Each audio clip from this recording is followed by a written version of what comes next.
Assalamualaikum warahmatullahi wabarakatuh.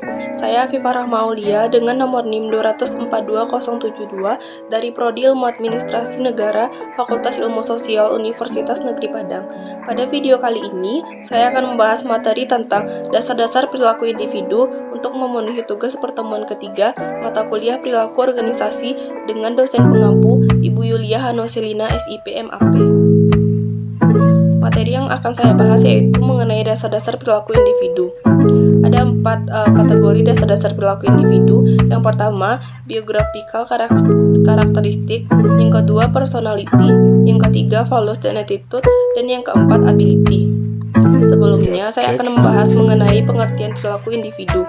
Menurut Gibson CS tahun 1996, menyatakan perilaku individu adalah segala sesuatu yang dilakukan seseorang, seperti berbicara, berjalan, berpikir, atau bertindak dari suatu sikap. Sedangkan menurut Kurt Lewin, perilaku dilambangkan dengan be atau behavior, yaitu individu pada dasarnya merupakan fungsi dari interaksi antara person atau individu dengan lingkungan sekitarnya. Jadi, dapat disimpulkan bahwa perilaku individu adalah suatu sikap atau tindakan serta segala sesuatu yang dilakukan dalam bekerja maupun di luar pekerjaan, seperti berbicara, bertukar pendapat, berjalan, dan lain sebagainya. Yang pertama, yaitu karakteristik biografis. Karakteristik biografi adalah karakteristik pribadi yang tercakup berisi sejumlah konsep yang kompleks. Data-data karakteristik biografis lebih mudah diperoleh melalui responden sendiri atau melalui dokumen pribadi di bagian personalia. Poin pertama dari karakteristik biografis yaitu usia. 1. Keyakinan bahwa makin tuanya seseorang, produktivitasnya merosot tidak selalu benar. Yang kedua, karyawan tua mempunyai tingkat kemakiran yang dapat dihindari yang lebih rendah daripada karyawan muda. Yang ketiga, makin tua semakin kecil kemungkinan berhenti dari pekerjaan karena yang pertama semakin terbatasnya pekerjaan alternatif. Yang kedua, masa kerja yang lebih panjang berdampak pada tingkat imbalan yang lebih baik. Yang keempat, bertambahnya usia. Kepuasan meningkat untuk karyawan profesional dan di antara non-profesional merosot selama setengah baya dan naik lagi pada tahun-tahun yang lebih belakangan. Faktor kedua yaitu jenis kelamin. 1. Tidak ada beda yang bermakna dalam produktivitas kerja antara pria dan wanita. Yang kedua, wanita mempunyai tingkat kemakiran dan keluarnya karyawan yang lebih tinggi daripada pria. Yang ketiga, tidak ada bukti yang jelas yang menyatakan jenis kelamin karyawan mempengaruhi kepuasan kerja. Faktor selanjutnya yaitu status kawin dan jumlah tanggungan.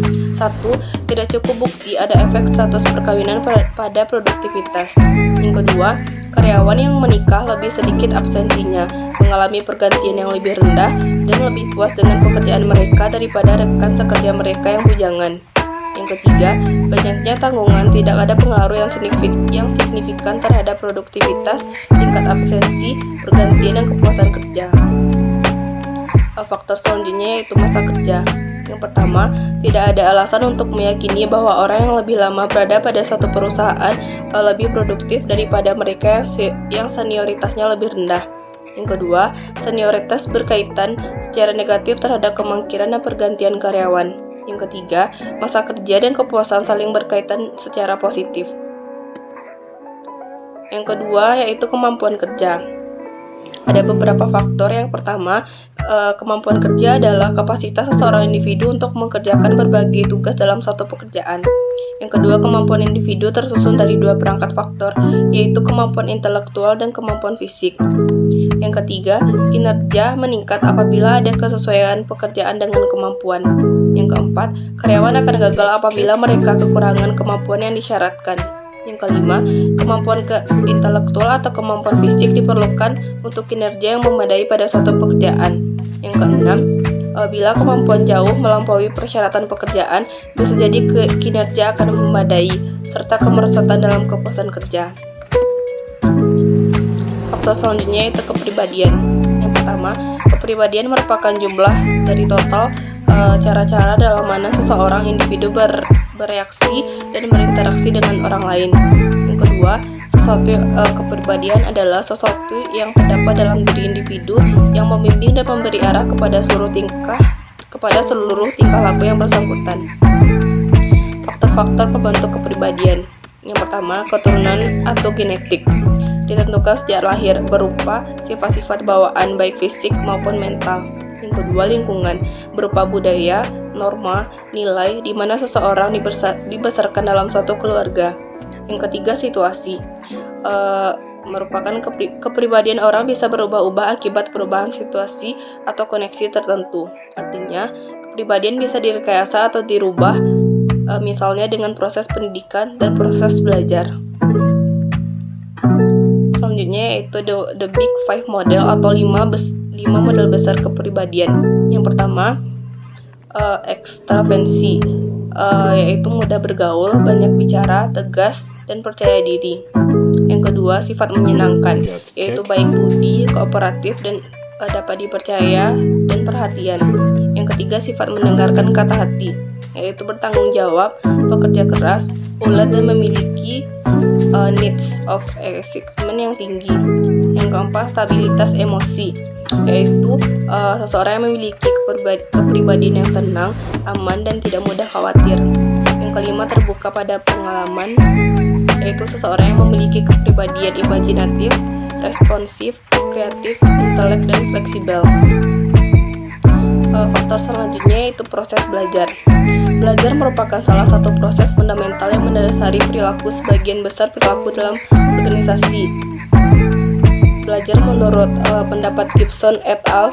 Yaitu proses terjadinya perubahan yang relatif tepat dalam perilaku sebagai akibat dari suatu praktek.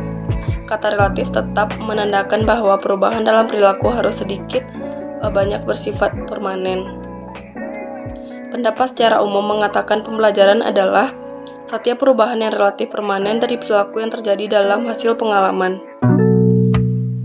Sedangkan ahli psikologi menyebutkan belajar merupakan apa yang dilakukan ketika kita bersekolah. Sedangkan komponen dari definisi pembelajaran bisa dikatakan sebagai berikut. Yang pertama, belajar melibatkan perubahan. Yang kedua, perubahan harus relatif bersifat permanen. Yang ketiga, adanya perubahan perilaku. Sebab apabila terjadi perubahan proses berpikir dan sikap individu jika tidak diiringi atau diimbangi dengan perubahan perilaku yang bisa dikatakan bukan merupakan proses pembelajaran. Adapun beberapa teori-teori pembelajaran sebagai berikut. Yang pertama, pengkondisian klasik diartikan sebagai suatu tipe pengkondisian di mana seseorang individu menanggapi beberapa rangsangan yang tidak akan selalu menghasilkan respon semacam. Yang kedua, pengkondisian operan diartikan sebagai suatu tipe pengkondisian di mana perilaku sukarela yang diinginkan menyebabkan satu ganjaran atau mencegah suatu proses. Yang ketiga, pengkondisian sosial diartikan sebagai orang dapat belajar lewat pengamatan dan pengalaman secara langsung. Sekian materi yang dapat saya sampaikan, semoga dapat dipahami dan terima kasih. Wassalamualaikum warahmatullahi wabarakatuh.